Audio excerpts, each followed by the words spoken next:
భూమిరాపో అనలో వాయు ఖమ్మనో బుద్ధిరేవ చ అహంకార ఇతీయం మే భిన్నా ప్రకృతిరష్టధా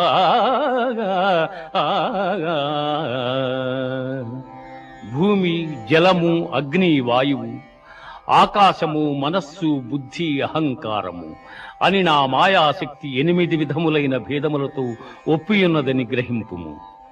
మత్తః పరతరం నాన్యత్ కించిదస్తి ధనంజయ మత్తః పరతరం నాన్యత్ కించిదస్తి ధనంజయ మయి సర్వమిదం ప్రోతం సూత్రే మణిగణా ఇవ.